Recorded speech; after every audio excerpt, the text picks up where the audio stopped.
Quero te convidar a abrir a sua Bíblia em Filipenses, capítulo 1.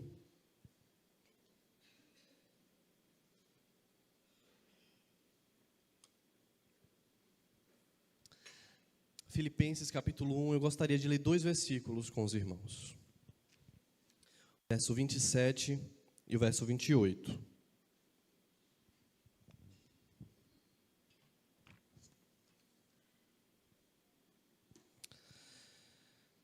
Filipenses 1, 27 e 28 diz assim a palavra de Deus: Vivei acima de tudo, por modo digno do evangelho de Cristo, para que, ou indo ver-vos, ou estando ausente, ouça no tocante a vós outros que estáis firmes em um só espírito, como uma só alma, lutando juntos pela fé evangélica, e que em nada estáis intimidados pelos adversários, pois o que é para eles prova evidente de perdição, é para vós outros de salvação, e isso da parte de Deus. Amém. Vamos orar novamente? Senhor, nós lemos a Tua palavra e cremos que o Senhor tem algo a falar com cada um aqui nessa noite, Pai. Sabemos que não estamos aqui em vão, mas foi o Senhor quem nos trouxe até aqui, e o Senhor tem algo a trabalhar na nossa vida. Por isso, Pai, a nossa oração nessa noite é que o Senhor tire as distrações e abra os nossos ouvidos para estarem atentos à Tua voz, aquilo que o Senhor quer para cada um aqui nessa noite. Fala com o Teu povo, Deus. É nossa oração em nome de Jesus. Amém. Queridos, o tema dessa conferência é Peregrinos de Cristo em um Mundo Ímpio.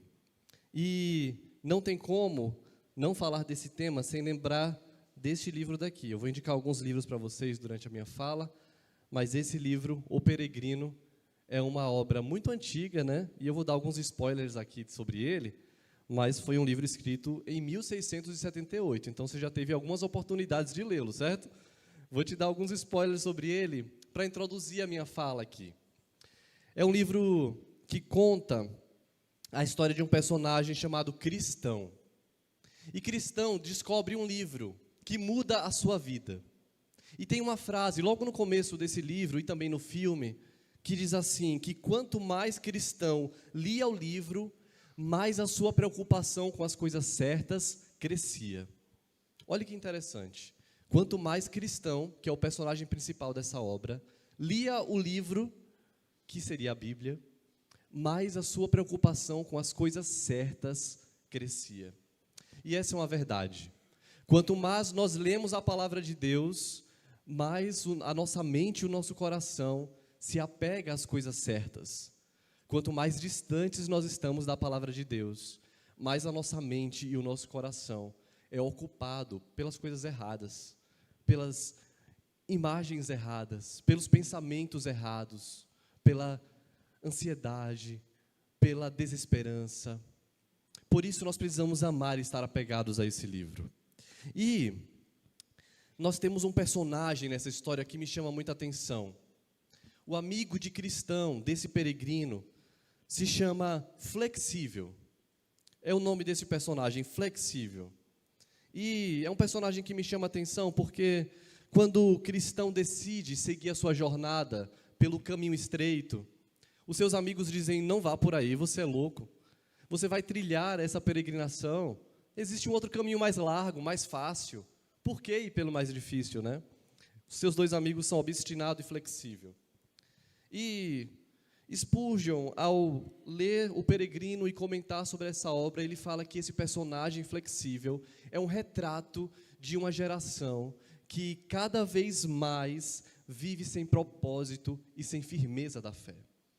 Flexível é aquele personagem que, na primeira dificuldade, desiste da caminhada cristã, desiste da peregrinação. Ele é aquele cristão que esmorece muito rapidamente, que desiste facilmente, que se desanima com o primeiro obstáculo. Ele é aquela pessoa que é seduzido pelas circunstâncias, que se amolda muito facilmente aos padrões do mundo. É aquela pessoa que, em meio às amizades, em meio aos colegas de trabalho, aos ambientes em que ele se encontra, ele vai sendo moldado e se parecendo com aquele ambiente. Mas não é para isso que nós somos chamados. Não fomos chamados para ser como Flexível. Que Deus nos livre disso. A realidade é que nós somos chamados para ser como cristão, o personagem principal dessa obra, que decide enfrentar os desafios dessa peregrinação. Decide sair da cidade da destruição, que era a cidade onde ele estava, rumo à cidade celestial, e nesse trajeto, nesse caminho, enfrentar as dificuldades. E cristão enfrenta. Ele passa pelo castelo das dúvidas, ele enfrenta a feira das vaidades e muitos outros lugares que eu não vou dar spoiler porque eu quero que você leia esse livro. Mas cristão estava firme em sua peregrinação. Obrigado. E as palavras de Paulo para nós, que nós lemos aqui em Filipenses 2, em Filipenses 1, 27, são palavras de lembretes para nós, cristãos, para nós que estamos nessa peregrinação. É como se fosse uma notificação aí do WhatsApp, que você precisa fixar e se lembrar todos os dias da sua vida. E olhe novamente comigo para esse texto de Filipenses 1, 27.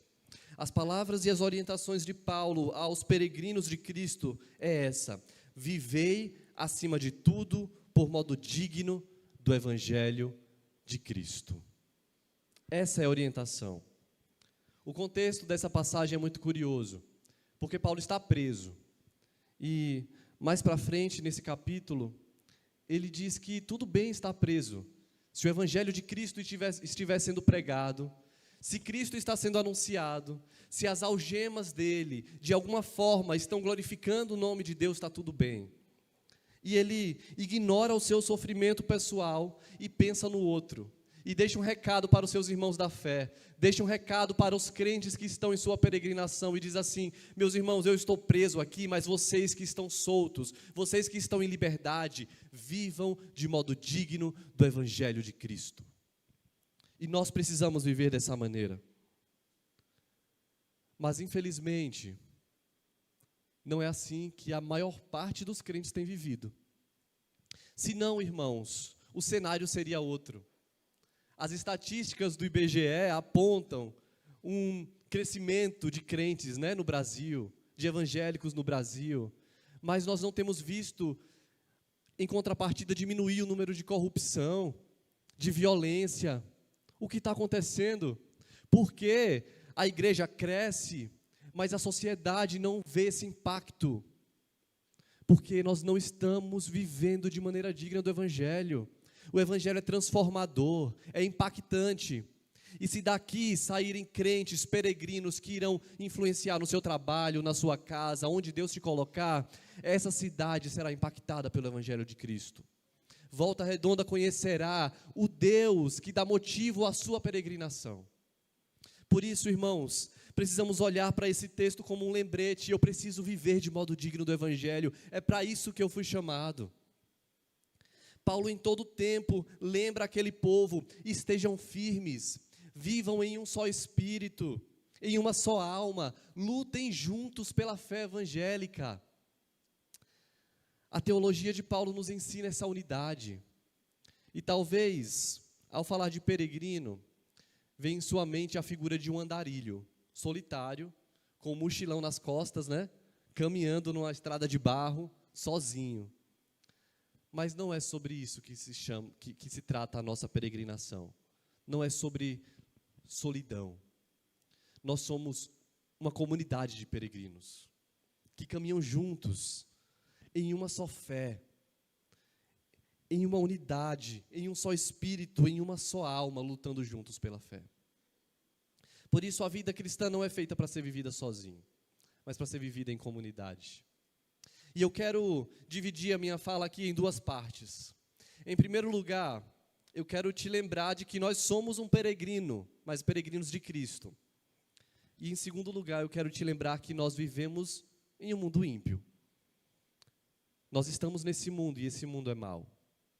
Então, vamos para a primeira parte aqui. Vamos pensar mais a respeito de ser um peregrino de Cristo. Como peregrinos, nós recebemos essa missão: viver de modo digno do Evangelho. Vamos ler novamente, todos juntos, em voz alta, o verso 27. Vamos lá? Vivei acima de tudo, para que, ou indo ver-vos, ou estando ausente, ouça no tocante a vós outros, que estáis firmes, como uma só alma. Amém. É para isso que nós somos chamados. Mas o que significa isso? O que é viver de modo digno do Evangelho? Na prática, como seria isso? Talvez você pense assim, deve ser viver de forma exemplar, com uma conduta perfeita. Mas não é apenas isso. Porque se fosse assim, aquela pessoa que não conhece a Cristo, mas que paga os seus impostos em dia, aquela pessoa que não fura fila no banco, que não fala palavrão, aquela pessoa que ajuda os idosos a atravessar a rua, essa pessoa estaria vivendo de modo digno do Evangelho. Não é só isso, irmãos. Existe algo mais. Essas coisas em si são éticas, são corretas, mas viver de modo digno do Evangelho de Cristo não é apenas isso, mas é viver como um cidadão do céu, como alguém cuja pátria não está apenas nesse mundo, mas tem os olhos fixos na eternidade, nas coisas que não se veem. Mas nós não podemos ignorar o fato de que nós ainda estamos nessa terra. Ainda temos compromissos aqui também. E essa dupla cidadania, eu sou um cidadão do céu, mas eu também estou aqui na terra. Essa dupla cidadania sempre foi motivo de preocupação e de debate na história da igreja. Como assim? Qual é a minha pátria? Eu sou um cidadão do céu, mas eu tenho um título de eleitor, eu tenho um CPF, eu estou nessa vida aqui. Eu acordo todo dia de manhã e tenho que bater ponto no meu trabalho. Eu sou um cidadão do céu, mas até onde vai o papel do Estado, da igreja, o que cabe, o que não cabe a mim? Nós vivemos esse conflito, essa dualidade, essa dupla cidadania, essa tensão de sermos cidadãos de dois lugares distintos.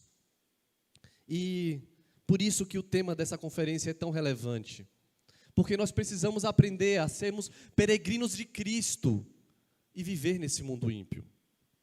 Essa dupla cidadania, esses dois reinos, nós precisamos aprender a sustentar as obrigações desses dois reinos, dessas duas cidadanias, e não dizer que apenas uma importa, porque senão você vai sair daqui dizendo assim, já que eu sou um cidadão do céu, a partir de hoje eu não pago um boleto, né? Ninguém me deve nada, eu não devo nada a ninguém, porque minha pátria está no céu, deixa os boletos aqui na terra, né? Mas não é assim. Nós temos compromissos aqui, mas os nossos olhos estão na eternidade. E talvez, irmãos, nós tenhamos mais facilidade em sermos um cidadão da terra do que ser um cidadão do céu, infelizmente. Talvez a nossa inclinação seja muito maior, o nosso coração esteja muito mais apegado às coisas daqui do que às coisas de lá. Por isso nós tememos tanto a morte. Por isso, muitas vezes nós cantamos assim, Maranata, vem Senhor Jesus. Mas ao mesmo tempo a gente diz, não, mas não vem agora não, Senhor, peraí. Deixa só eu terminar de resolver o negócio aqui. Deixa eu casar, né, os solteiros. Deixa eu ter um filho. Aí o Senhor vem. Deixa eu conquistar alguma coisa. Porque o nosso coração está apegado às coisas dessa terra. Nós perdemos de vista a maravilha e a beleza que é o céu, que é a eternidade, e nós não almejamos mais estar com o Senhor. Os nossos olhos não brilham mais pelas coisas espirituais, eternas, mas brilham pelas coisas desse mundo. Brilham por um carro novo, mas não brilha pela esperança de estar com meu Senhor eternamente. O nosso coração está pegado às coisas desse mundo, mas, irmãos, isso não é viver de modo digno do Evangelho de Cristo. Viver de modo digno é fixar os olhos na eternidade, é viver como se Cristo fosse suficiente para você hoje. Não quando você conquistar alguma coisa, aí Cristo é suficiente, eu já tenho tudo que eu preciso, então agora eu quero Cristo. Não. Cristo precisa ser suficiente para você hoje. Você não precisa do carro do ano para ser feliz. Não foi para isso que você foi criado. A sua esperança e a sua felicidade não está nisso. Cristo te basta. Você não precisa daquela tão sonhada promoção no trabalho para então ser feliz, para então vir prestar um culto de ação de graças. Não. Você já tem motivos para agradecer ao Senhor. Você tem Cristo, você tem tudo. Você não precisa de um relacionamento para que seja completo e viva feliz para sempre, né? Você tem Cristo. Essas coisas fazem parte da caminhada e são a bênção. Casamento é bênção de Deus. Ser promovido no trabalho é um presente do Senhor. Conquistar bens materiais aqui são mimos que Deus nos permite ter. Mas o nosso coração não pode estar nessas coisas. Eu já recebi o que eu preciso para ser feliz. Eu tenho Cristo. E se você, irmão, nessa noite, está insatisfeito com aquilo que você tem, está desanimado, vive murmurando e reclamando, está na hora de ser um peregrino de Cristo e olhar para a eternidade. Tem um hino que diz assim: conta as bênçãos, dize-a quantas são. Você já parou para pensar nisso? Para olhar para a sua vida e ver quantas bênçãos Deus tem derramado? Nós temos motivos para agradecer. É hora de olharmos para Cristo. E todas as vezes que nós nos pegamos chateados, desanimados nessa caminhada cristã, toda vez que nós estamos desencorajados, é porque o nosso coração está se esquecendo do nosso alvo, do nosso propósito. O nosso coração está se apegando às coisas daqui. E é hora de voltar os olhos para Cristo. É verdade, irmãos, que muitos peregrinos se comportam como um imigrante.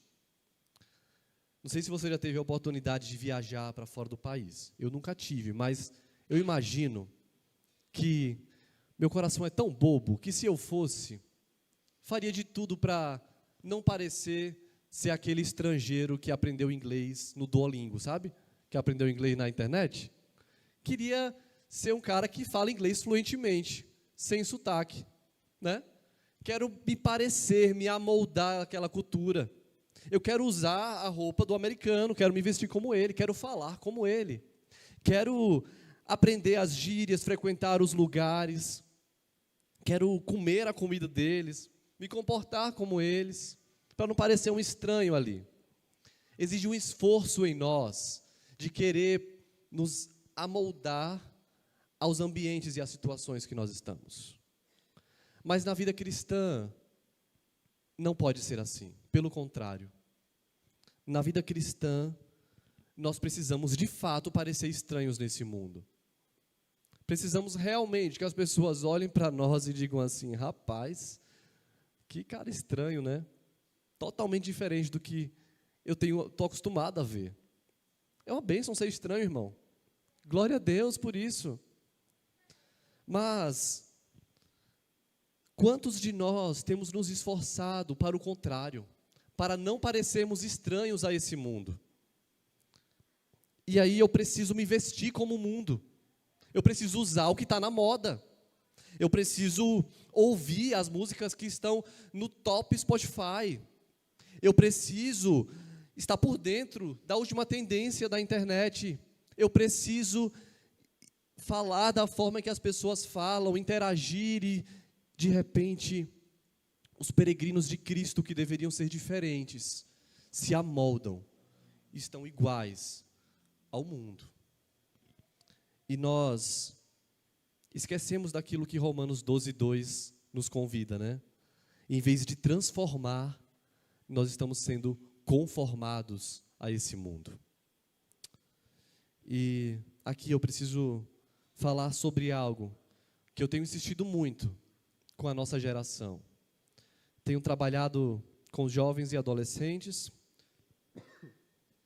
conversado diariamente com eles, discipulado, aconselhado, e grande parte, irmãos, dos adolescentes e dos jovens, e certamente isso inclui também os adultos, os idosos, tá? Estão tendo o seu coração conformado a esse mundo através da tecnologia, das redes sociais, da internet, dos influenciadores digitais. das pessoas que têm voz nessa geração e, sem perceber, estão se amoldando ao mundo. Foi por isso, inclusive, que eu escrevi esse livro, A Fé na Era Digital, como as redes sociais moldam o nosso coração, porque eu tenho percebido que as redes sociais têm roubado de nós esse coração peregrino, têm tirado os nossos olhos da eternidade, colocado os nossos olhos em coisas tão fúteis, temporais. Mas nós não fomos chamados para viver aqui nesse mundo lutando por reconhecimento, por fama, por likes. Nós vivemos em uma geração em que vale tudo para se destacar, vale tudo para que as pessoas te notem. Então, vale postar fotos sensuais, vale fazer o que for nas redes sociais, na internet, para alimentar o meu ego, para que as pessoas me admirem, me elogiem, e nós vivemos nessa busca desenfreada por coisas daqui. Mas se somos peregrinos, é hora de reajustar o nosso olhar para o que é eterno. Nós estamos viciados em distrações, em notificações, em telas. E aquilo que é eterno não tem mais espaço para nós. Nós não conseguimos mais fechar os nossos olhos e orar a Deus durante alguns minutos, porque nós estamos pensando, será que alguém me mandou uma mensagem no WhatsApp? Será que tem uma notificação nova? Eu não consigo mais ler a Bíblia muito tempo, porque eu quero checar o meu celular. Eu não consigo ficar em silêncio, eu e Deus, porque algum ruído precisa estar ligado ali, seja a televisão, seja o que for, para fazer algum barulhinho, porque eu não consigo suportar o silêncio. Nós vivemos essa era do ruído, vivemos essa era do espetáculo. E aqui eu quero te indicar uma outra obra, que é essa daqui, A Guerra dos Espetáculos, o cristão na era da mídia. O autor fala justamente sobre isso, como em nossos dias os espetáculos precisam ser cada vez maiores. No Natal, as árvores precisam ser cada vez mais iluminadas para brilhar os nossos olhos. No shopping, as vitrines precisam ser cada vez mais chamativas. Por quê? Porque tudo à nossa volta tenta nos prender às coisas daqui. Mas, irmãos, você está sendo lembrado nessa conferência que você é um peregrino de Cristo. As coisas daqui passam. Os likes acabam. A sensualidade vai passar. Mas o que é eterno permanece. E é tempo de buscarmos aquilo que é eterno. Queridos, vivam acima de tudo por modo digno do Evangelho de Cristo. Não é por modo digno do Instagram, é por modo digno do Evangelho. Não é por modo digno daquilo que o influenciador digital te convida a ser, mas é por aquilo que Cristo diz que você precisa ser. Você é um peregrino de Cristo e precisa viver dessa maneira. Mas eu preciso te lembrar de uma coisa. Você não é peregrino de Cristo na Disney. Você é peregrino de Cristo em um mundo ímpio. E aqui eu quero entrar na nossa segunda parte. Se entendemos que somos peregrinos de Cristo, precisamos entender onde estamos inseridos. E nós estamos inseridos em um mundo ímpio. Sabendo disso, Paulo nos convoca para uma luta. Vamos ver o verso 28. Só o comecinho do verso 28. Final do verso 27 e o início do verso 28. Ele diz assim, no verso 27. Eu espero que vocês estejam firmes em um só espírito, com uma só alma, lutando juntos pela fé evangélica, e que em nada estais intimidados pelos adversários. Talvez você esteja pensando assim, eu até queria lutar pela fé evangélica, eu até queria viver de modo digno do Evangelho, mas esse mundo é ímpio demais. Pastor, você não sabe como é o meu trabalho, você não conhece minha chefe, você não sabe o perrengue que eu passo todo dia, de segunda a sexta, de segunda a sábado. É difícil demais ser crente ali. O mundo é muito ímpio. O senhor não imagina os colegas de trabalho, as pessoas com quem eu tenho contato. Você não conhece a minha família. É difícil viver de modo digno do Evangelho ali. Mas entenda que você foi chamado para uma luta, para lutar junto pela fé evangélica. A luta faz parte da caminhada do peregrino. Na caminhada nós enfrentaremos desafios. Isso vai acontecer, meu irmão. Mas nós estamos juntos nessa batalha. E não estamos abandonados por Deus. Ele tem visto tudo isso. E nos deixou o Espírito Santo para nos habilitar a vencer essas batalhas. Nenhum de nós é tentado além das nossas forças. Nenhum de nós está com um fardo maior do que consegue carregar. Cristo está conosco. E nós podemos vencer as lutas desse mundo caído, desse mundo ímpio. Como viver de modo digno do Evangelho em uma sociedade assim, que foi tomada por tendências tão anticristãs, que tem se esforçado tanto para barrar a igreja, para eliminar a nossa fé? Como viver de modo digno do Evangelho em um mundo tão hostil? Nós precisamos lidar com questões familiares cada vez mais complexas, precisamos lidar com uma alta taxa de divórcio, com violência, com analfabetismo, com direitos humanos, com desemprego. Tantas coisas terríveis acontecem à nossa volta. Nós precisamos lidar com temas tão complexos como homossexualidade, ideologia de gênero. Tantas coisas batem à nossa porta e nós dizemos assim: é muito para nós. O desafio da caminhada cristã é muito difícil. E de fato é, meu irmão. Mas às vezes nós temos a impressão de que ser crente nos nossos dias é mais difícil do que ter sido crente em outros tempos. Mas na história da igreja, na caminhada cristã, todos os crentes precisaram lidar com suas dificuldades. Não é um privilégio só nosso, irmão.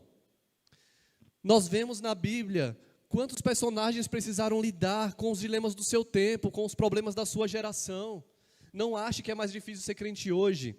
Todo crente sempre precisou enfrentar a batalha de um mundo hostil, de um mundo caído, de um mundo ímpio.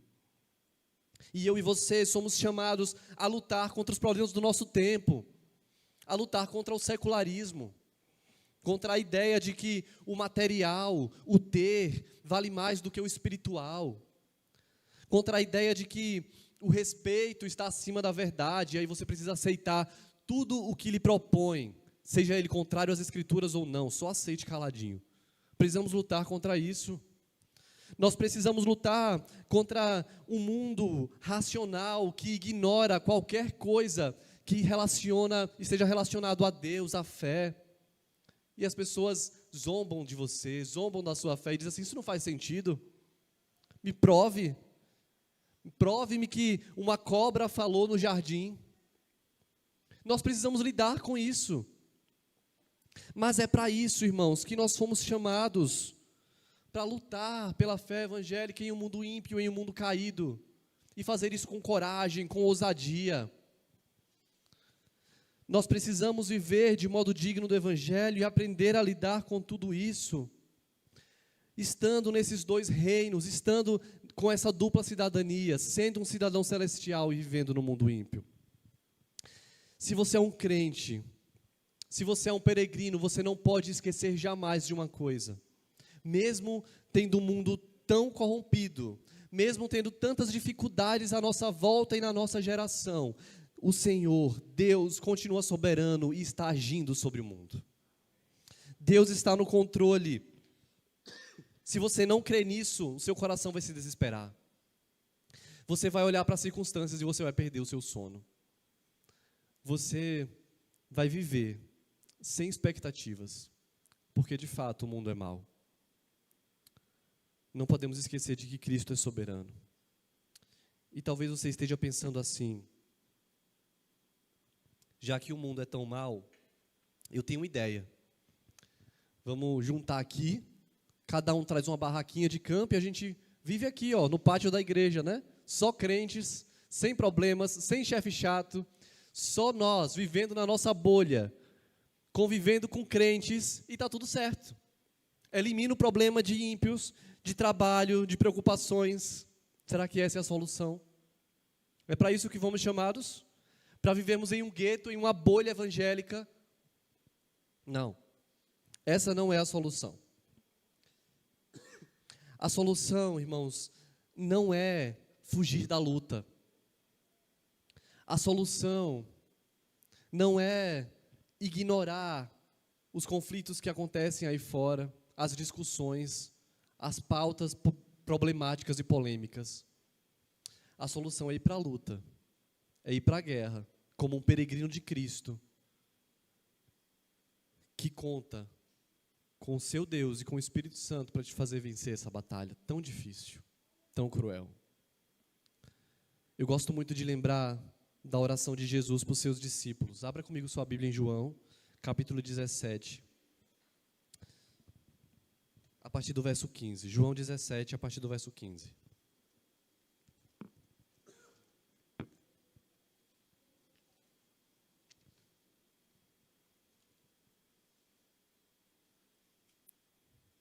João, capítulo 17, a partir do verso 15.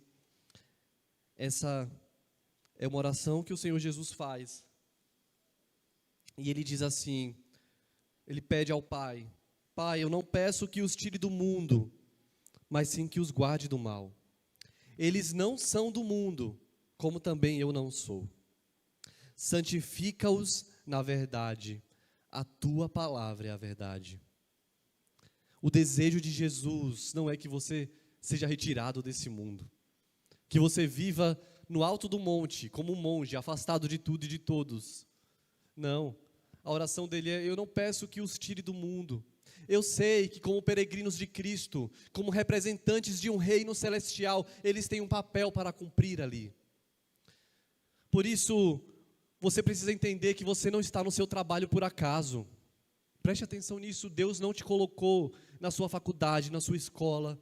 Você não nasceu na sua família, por mais problemática que ela seja, por acaso. Existe um propósito de Deus para você. A solução não é ser retirado desse mundo, mas é ser santificado por esse Deus, para estar nesse mundo, glorificando a Ele. Não peço que os tire do mundo, mas que os guarde do mal. Santifica-os na verdade. Esse é o desejo de Jesus para mim e para você. Ainda que você enfrente dificuldades, ainda que você experimente sofrimentos, ainda que na sua caminhada lágrimas escorram do seu rosto, ainda que você passe por dias difíceis, e nós, irmãos, vamos passar.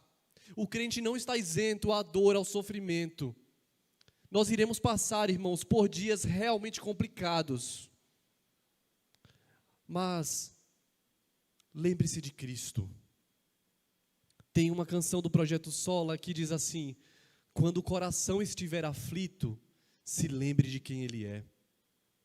E é assim que nós devemos caminhar, irmãos. No dia mau, no dia da dificuldade, se lembre desse Deus. Lembre-se das suas promessas, do seu poder. Lembre-se de tudo que Ele fez por você, de tudo que Ele fez na história, de tudo que foi registrado nas Escrituras para fortalecer a sua fé. Lembre-se de que você serve a um Deus poderoso, que é dono do universo, que rege todas as coisas. Se o coração estiver aflito diante de um mundo ímpio, diante de uma peregrinação que é cansativa, é exaustiva, lembre-se de Cristo. Lembre-se de quem Ele é. Lembre-se também que o sofrimento na vida do crente tem data de validade. E essa é a boa notícia para você nessa noite. Todo sofrimento, toda angústia, toda luta, um dia vai chegar ao fim. Essa é a promessa do Senhor. Até esse dia chegar, a sua missão é lutar pela fé, é ir para a batalha, lutar pela santidade, lutar pela unidade da igreja. Volte comigo em Filipenses, no capítulo 1, e observe o verso 28 novamente. Filipenses 1, 28. Ele diz assim: e que em nada estejais intimidados pelos adversários. O mundo não pode nos intimidar, meus irmãos. E como a igreja tem sido intimidada pelos militantes desse tempo. Pessoas que levantam bandeira e gritam tão alto que muitas vezes a gente recua. Eles se impõem com tanta força que muitas vezes nossas pernas fraquejam. Eu não vou entrar nesse debate, não. Não vou me posicionar, não. Olha como eles são ferozes, deixa para lá. É preciso lutar. O mundo não pode te intimidar. É isso que Paulo fala aos Filipenses. Eu não quero que vocês sejam intimidados por esse mundo. Ele é mau, o mundo é ímpio, o mundo é caído, é difícil. Mas a igreja precisa se levantar com força, com poder e lutar pela fé evangélica. Não com violência. Essas não são as nossas armas. Não empurrando goela abaixo. Não é assim que se luta pela fé evangélica. Mas essa luta se dá pelo seu testemunho. Vivendo de uma forma incorruptível, de uma forma santa, na sua casa, no seu trabalho, vivendo como um peregrino, como alguém que tem uma cidadania celestial. O mundo não pode nos intimidar e nós precisamos nos levantar como uma igreja que não desanima na caminhada, que não é como flexível, o personagem do peregrino, né? Que vai se amoldando, mas que faz a diferença, que se comporta e se posiciona como alguém diferente. Eu já estou chegando ao fim, mas eu só quero que você preste atenção comigo nesse verso 28 novamente, quando Paulo diz assim: pois o que para eles é prova evidente de perdição, é para vós outros de salvação, e isso da parte de Deus. Queridos, para o mundo, você está acabando com sua vida dentro da igreja. Para o mundo não vale a pena você sair da sua casa e vir aqui, ouvir alguém falar. Para o mundo não faz sentido você gastar o seu tempo de joelhos dobrados no seu quarto. Para o mundo não faz sentido, para o mundo isso é perdição. Quantas pessoas já te falaram assim: sai dessa vida, meu irmão. A vida é passageira, vai curtir, vai aproveitar. Você está perdendo a sua juventude para os jovens, né? Sai disso, sai dessa coisa de igreja.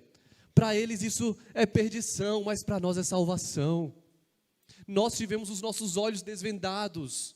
E agora, meus irmãos, nós não fazemos mais parte deste mundo ímpio. Nós recebemos uma nova cidadania celestial.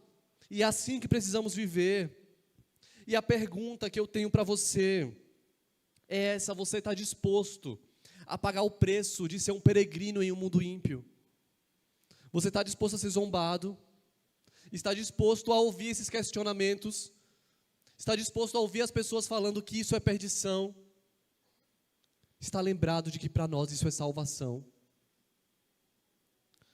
Ao encorajar os crentes nesse verso 28, Paulo está lembrando a eles isso: o evangelho é contracultural. As pessoas lá fora dizem uma coisa, mas nós não somos desse mundo.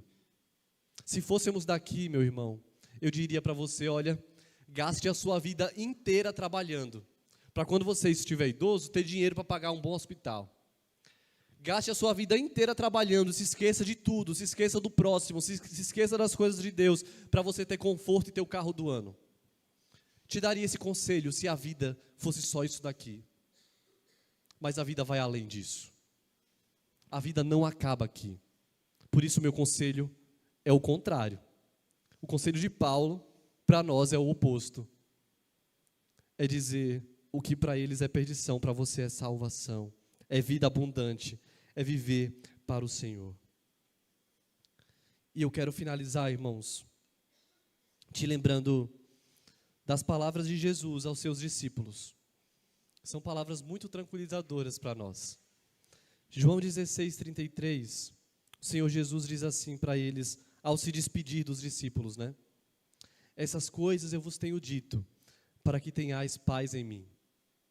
No mundo passais por aflições, mas tende bom ânimo, eu venci o mundo. Essa guerra está vencida. Na cruz, Jesus pagou o preço por todos os peregrinos, por todos aqueles que irão trilhar essa caminhada pelo caminho estreito. lágrimas podem escorrer do nosso rosto, dias maus podem chegar para nós, mas a batalha está vencida. Você pode ter paz em meio à guerra. Você pode ter esperança, mesmo em dias ruins, mesmo com as lágrimas escorrendo do rosto, o seu coração pode ter paz e esperança em Deus, porque Ele já venceu o mundo. Nós não somos peregrinos sem rumo, nós não somos pessoas que Deus deu corda e soltou na humanidade, mas nós somos peregrinos de Cristo, caminhando para um alvo, com um destino, caminhando para o lar celestial. Assim como o cristão, no filme Peregrino, né, aquele personagem ali, escolheu trilhar o caminho estreito, eu quero te encorajar a trilhar esse caminho também. A continuar nutrindo a sua vida espiritual, a continuar nutrindo a sua cidadania celestial. Quero te encorajar a pregar para o seu coração todos os dias. Se lembre de que você não é daqui. Estou nesse mundo, mas eu não sou daqui. E eu quero orar com você, que nessa caminhada, nessa jornada, nessa peregrinação, por algum motivo, deixou que o seu coração se levasse pelas coisas desse mundo caído. E as coisas espirituais, as coisas de Deus, começaram a perder a graça. Seu coração não queima mais pelo Senhor, pelas coisas de Deus. Seus olhos não brilham mais pelo Evangelho. Sua vida, sua agenda gira em torno de você mesmo, dos seus prazeres, do seu conforto, e você se esqueceu completamente de Deus, do outro. É hora de voltar para casa. É hora de reordenar, realinhar o seu coração aos propósitos de Deus. Ele está te chamando nessa noite para que você possa ser um peregrino dele. Lutar pela fé evangélica, viver de modo digno do Evangelho de Cristo e não se corromper aos padrões desse mundo caído.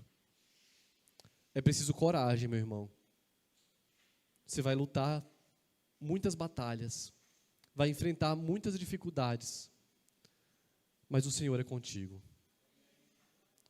Feche os seus olhos, vamos falar com o Senhor. Senhor Jesus, aqui está o teu povo, Pai. O Senhor conhece o nosso coração, e nessa noite, Jesus, nós queremos pedir perdão ao Senhor, se na caminhada, na nossa peregrinação, por algum motivo o nosso coração se deixou levar pelas coisas desse mundo, Pai. E nós nos afastamos de Ti, nos afastamos das coisas espirituais, não temos tido tempo de devoção ao Senhor, de oração, de leitura bíblica, não nos envolvemos mais nos trabalhos da igreja como já nos envolvemos outrora. Senhor, nos traga de volta para o caminho estreito, Pai. Nos lembre de que a nossa cidadania é celestial, de que as coisas desse mundo vão passar, Deus. Mas o Senhor nos promete uma vida eterna ao teu lado. E essa é a nossa esperança, Senhor. Um dia o Senhor enxugará dos nossos olhos toda lágrima, e não haverá mais pranto, nem dor, nem clamor, porque já as primeiras coisas serão passadas. Essa é a tua promessa, Deus.